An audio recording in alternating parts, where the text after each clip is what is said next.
Hello दोस्तों, आज की इस वीडियो में अभाज्य गुणनखंड निकालना सीखेंगे, वो भी बहुत आसान तरीक़ा से। इसलिए वीडियो को लास्ट तक ज़रूर देखिएगा। तो चलिए सीखते हैं। तो सबसे पहले हम समझेंगे कि अभाज्य संख्या क्या होती है। तो अभाज्य संख्या वह संख्या है जिसमें स्वयं या एक से छोड़कर अन्य संख्या से विभाजित नहीं हो। जैसे मान लीजिए 2, 3, 5, 7 इत्यादि। ये मेरा सभी अभाज्य संख्या है। तो जो मेरा प्रश्न दिया हुआ है कि 124 का अभाज्य गुणनखंड विधि के द्वारा इसको हल करना है। तो चलिए कैसे बनाया जाता है, चलिए सीखते हैं। तो 124 का क्या करना है, अभाज्य गुणनखंड के रूप में व्यक्त करना है। तो सबसे पहले हम क्या करेंगे कि 124 जो है इसको इस तरह से लिखेंगे और यहाँ से इस तरह से एलसीएम जिस तरह से बनाते हैं इसी प्रकार से हम इसको गुणनखंड करेंगे। तो अभाज्य गुणनखंड का मतलब क्या होता है कि हम एलसीएम में क्या करते हैं कि सबसे पहले एलसीएम बनाने में भाग विधि के रूप में बनाते हैं। तो सबसे पहले हम छोटी सम संख्या को यानी 2 से हम भाग लगाते हैं। तो सबसे छोटी सम संख्या मेरा कितना है, तो 2 है। तो यहाँ से क्या करेंगे कि 2 से भाग लगाएंगे तो कितना बार में लगेगा, तो 2 छक 12 और 2 दूनी कितना हो जाएगा, 4। फिर इस तरह से लकीर खींचेंगे इस तरह से। फिर 2 से मेरा लग रहा है इसमें, फिर क्या करेंगे कि 2 से लगाएंगे, 2 तिया 6 और 2 एकम 2। अब मेरा क्या हो रहा है कि इसमें मेरा 31 में जो है मेरा अब भाग नहीं लगेगा। तो भाग नहीं लगेगा तो हम क्या करेंगे कि कितना है 124 बराबर इस तरह से लिखेंगे। और 2 कितना बार है, 2 बार, तो इसको यहाँ पे लिखेंगे 2 गुना 2 और 31 को भी यहाँ पे लिख देंगे। अब क्या करना है कि अभाज्य गुणनखंड के रूप में बोला बनाने के लिए, तो अभाज्य गुणनखंड में मेरा जो 2 है मेरा 2 बार मेरा आया हुआ है। तो इसको क्या करेंगे कि घात के फॉर्म में लिखेंगे। घात के फॉर्म में यानी मेरा 2 बार आया हुआ है तो क्या करेंगे कि 2 पर पावर 2 लिखेंगे और गुणा में कितना है 31 है। यही मेरा क्या हो जाएगा, इस अभाज्य गुणनखंड विधि के द्वारा मेरा आंसर कितना हो जाएगा, तो 2 का स्क्वायर गुने 31 हो जाएगा। यही मेरा क्या हो जाएगा, आंसर हो जाएगा। तो चलिए इसी प्रकार से हम दूसरा प्रश्न को लेते हैं, यानी 156 को अभाज्य गुणनखंड विधि के द्वारा हल करना सीखेंगे, इसको भी आसानी तरीक़ा से। तो चलिए इसको बनाते हैं। फिर इसी प्रकार से करेंगे, 156 का अभाज्य गुणनखंड करना है तो इस तरह से एलसीएम जैसा लकीर खींचेंगे।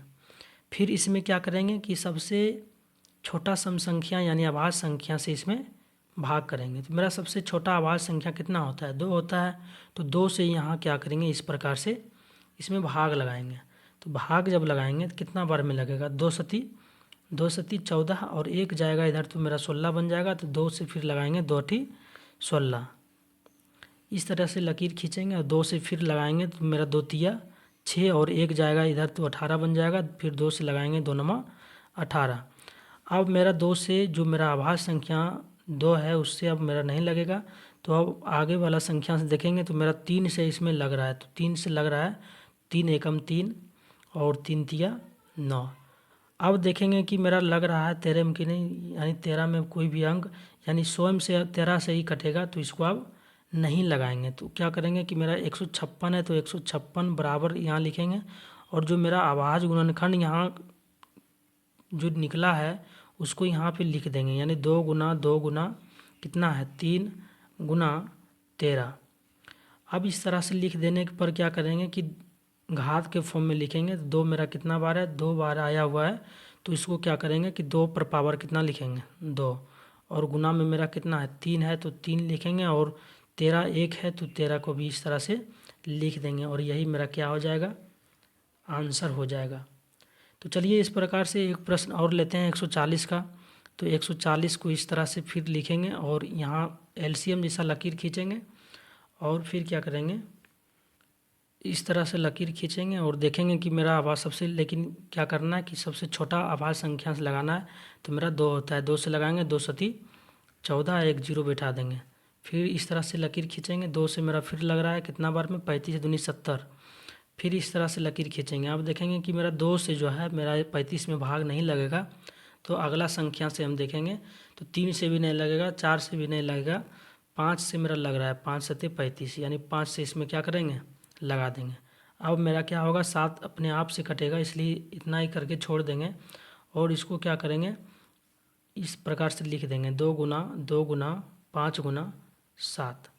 और इसको क्या करेंगे, घात के फॉर्म में लिख देंगे। 2 मेरा 2 बार आया हुआ है तो 2 पर पावर 2 लिखेंगे और गुना 5 और गुना 7 कर देंगे। यही मेरा क्या हो जाएगा, इस प्रश्न का आंसर मेरा हो जाएगा 2 पर पावर 2 गुना 5 गुने 7। तो इसी प्रकार से और अगला प्रश्न लेता हूँ। अब मेरा चौथा प्रश्न है कि 5005 का अभाज्य गुणनखंड निकालना है। तो इसको सबसे पहले क्या करेंगे, एलसीएम के फॉर्म में लिखेंगे। 5500 इसको क्या करेंगे, एलसीएम के फॉर्म इस तरह से लिखेंगे। फिर अब देखेंगे कि मेरा 5 विषम संख्या है, इकाई अंक के स्थान पर जो 5 है मेरा विषम संख्या है। तो कन्फर्म है कि 5 यानी विषम संख्या से मेरा भाग लगेगा। तो देखेंगे कि मेरा 3 से इसमें लगेगा या नहीं। तो 3 से मेरा नहीं लगेगा।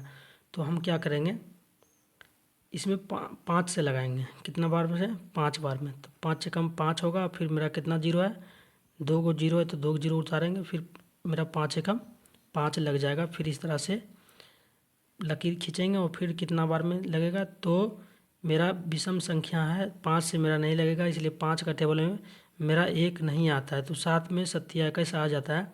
तो इसमें 7 से भाग लगाएंगे तो कितना बार में लगेगा। तो 7 एकम 7 और 7 चौक 28 हो जाएगा। यानी कितना लिखाएगा, तो 4 और 7 81 यानी 143 बार में मेरा कट जाएगा।